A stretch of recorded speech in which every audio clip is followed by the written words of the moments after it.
space, no one can hear you scream. Hi guys, I'm back again. Welcome to my next review in the Alien and Predator series this week.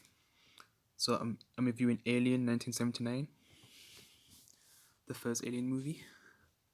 I haven't watched this for so long. I think I've actually only watched this movie once, but kind of still remembered everything that happens in the movie though. Yeah, just about everything. So yeah, they're basically trying to find life in space, and they do find life, but yeah, it's not friendly. But imagine if we actually found life in space. Like, I wonder how would it actually react? Would it be friendly? Would it be hostile? Or maybe it's just trying to defend itself. Like, we don't really know how it would actually react, and if it sees us as a threat, and that's why it's trying to defend itself against us. But yeah, because what do you think these aliens like actually? Do you think like, well, because there is one alien which it ties in with the beginning and all that. Everything happens, but yeah, basically the crew wake up, and our main character's Ripley. She's yeah, well, we don't really follow her that much. It's kind of like we see the whole crew at the beginning, and then as things go on, like Ripley's story starts to become like the main focus. Because yeah, this game's actually. Did I just say game? Sorry if I said game. It's not like I'm reviewing Isolation yet, which I might play that in the future. Yeah. But yeah, this movie actually is pretty slow paced, but it definitely has a big build up. By the time you get halfway through the movie, yeah, it has a huge payoff. But yeah, Predator, like, that's a much different movie, and yes, I do prefer the original Predator over the original Alien movie. But when it comes to Aliens, I think I have to say that Aliens is better than the first Alien movie and Predator, like the first Predator movie as well. Yeah, Aliens. I can't wait to review that one. Tomorrow I'm going to be reviewing Predator 2, and then Thursday Aliens, which looking forward to watching that movie again. I've watched that a lot more than Alien, because this is my second viewing of Alien, because I haven't watched this for a long time, like since my early teens. Yeah, I ain't seen this movie for that long. But yeah, it's another movie that still holds up well and shows that back then, like, they had so much creativity. But yeah, it's just like I said in the Predator review, there's not much creativity these days. Yeah, there's still people who try, but it's just not the same. Like, it's like people had a lot of ideas back then, and it's like yeah, a lot of these ideas now they just don't seem that creative, because probably because all the ideas from back then have been taken, which makes sense, I guess.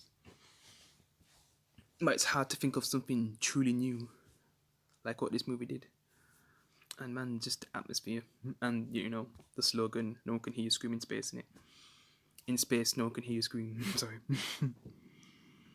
Yeah, it truly sells that. Just the atmosphere, just the quietness, everything, and then the slow build up to when they reveal the aliens, which they felt like John Hurt's character, Whip John Hurt, since he's actually he passed away in real life. Yeah, it's also cool to see him in Doctor Who as the, was it the War Doctor? Yeah, it was the War Doctor.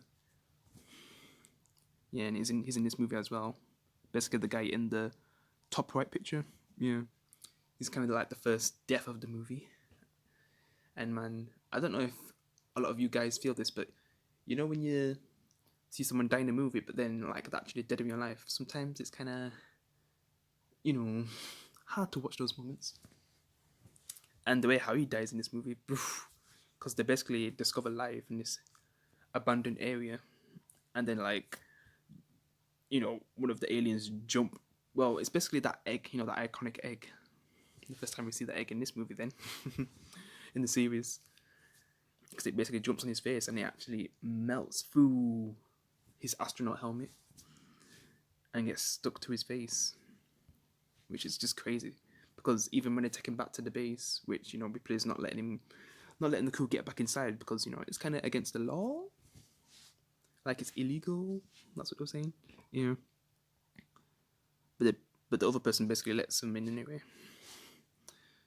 Because I don't know if they were supposed to bring unknown life inside, the spaceship, because it could be dangerous.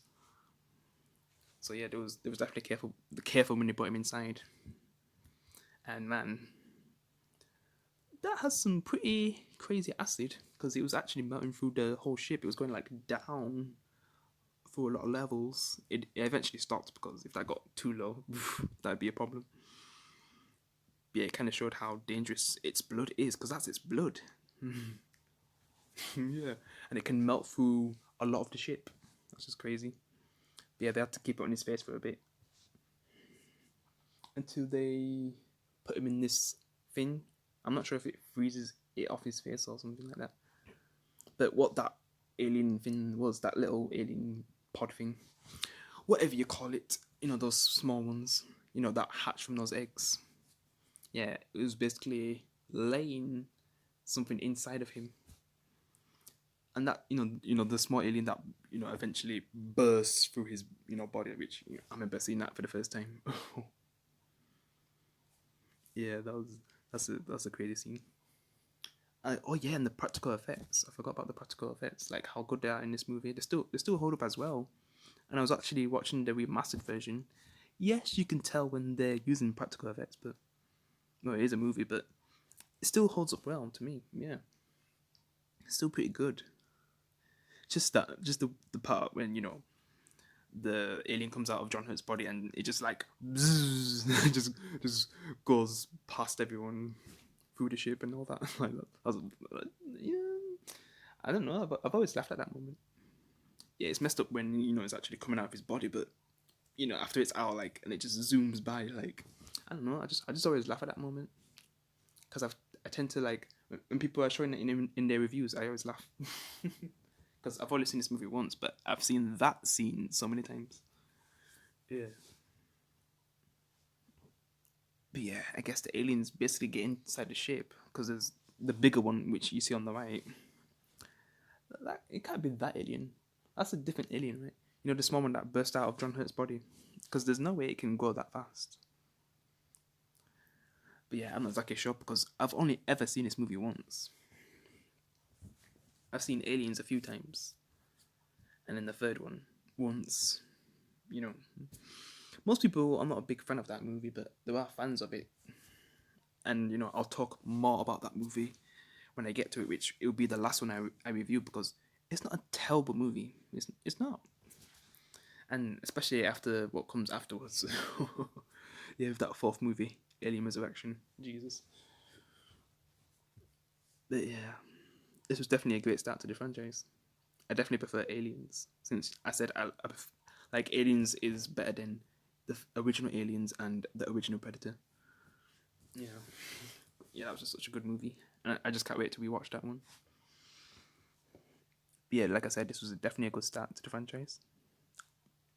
And then when the Alien starts, killing off the characters, because it starts from John Hurt's character to the other characters, and with the cat, when the cat sees one of the crew members getting murdered. Man, I've never seen a cat so scared. Like how it just backs away. And just seeing its eyes. Yeah, I always see that scene a lot online. Yeah. Definitely creepy. And as it goes on as well. Oh yeah. The first time we see those androids. Yeah. Because one of the crew members are actually an android. And it actually malfunctions on Ripley.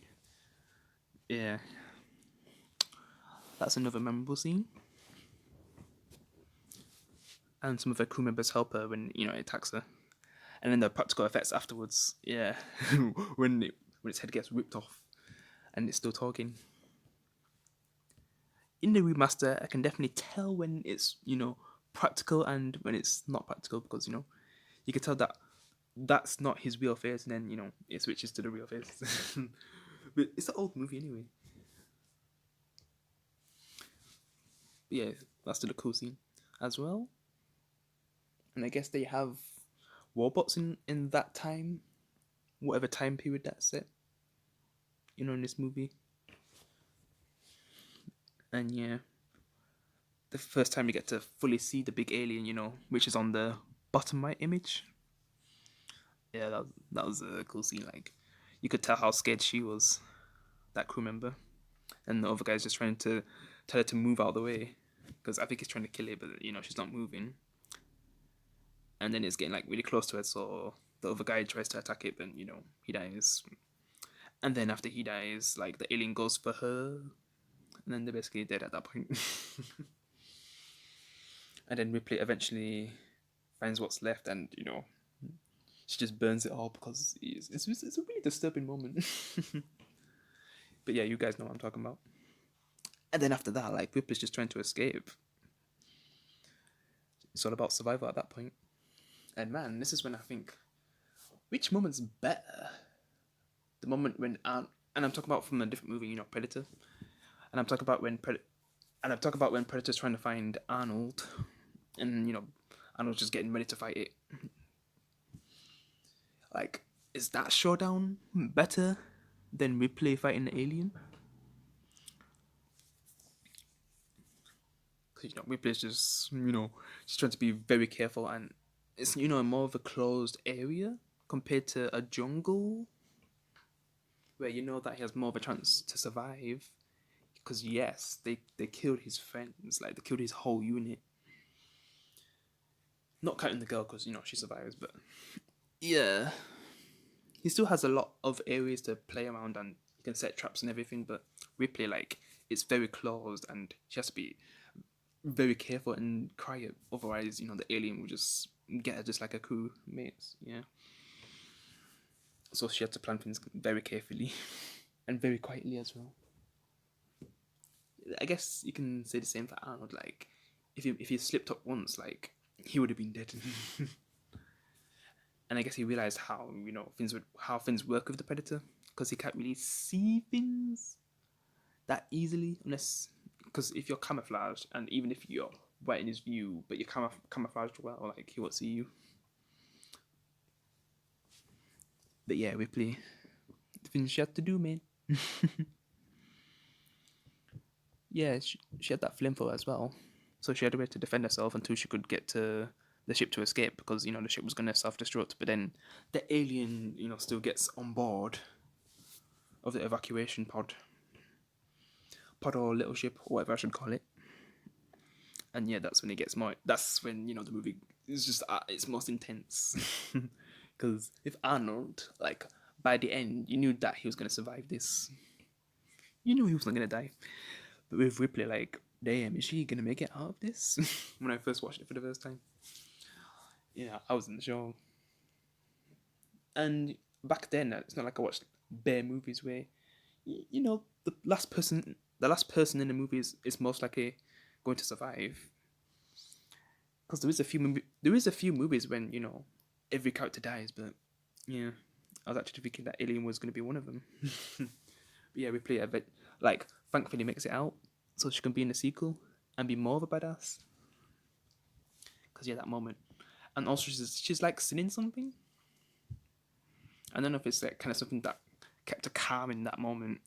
When she's putting on the astronaut suit, and then getting to the switch, what will get rid of the alien.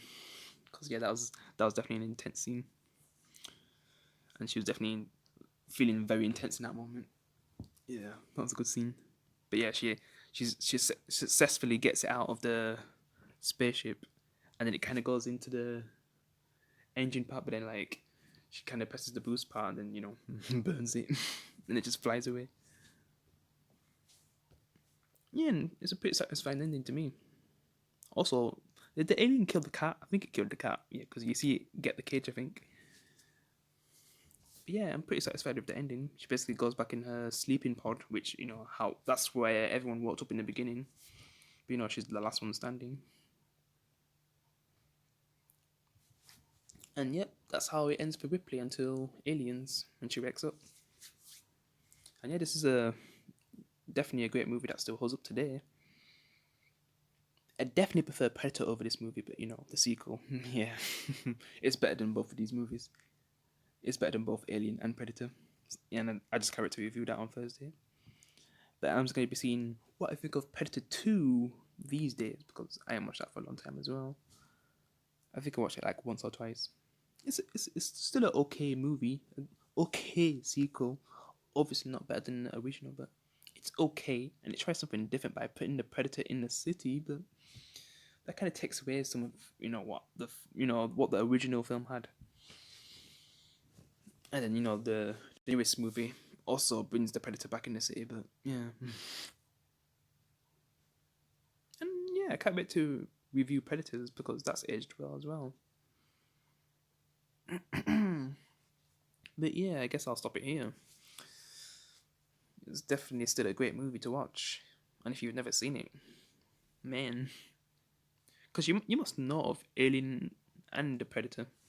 You must have heard of those movies, but if you've never seen them, you should definitely check them out. They're very iconic movies, and it's probably where a lot of people got their ideas from. And yeah, that's my review of Alien 1979. I hope you enjoyed it, guys. Peace.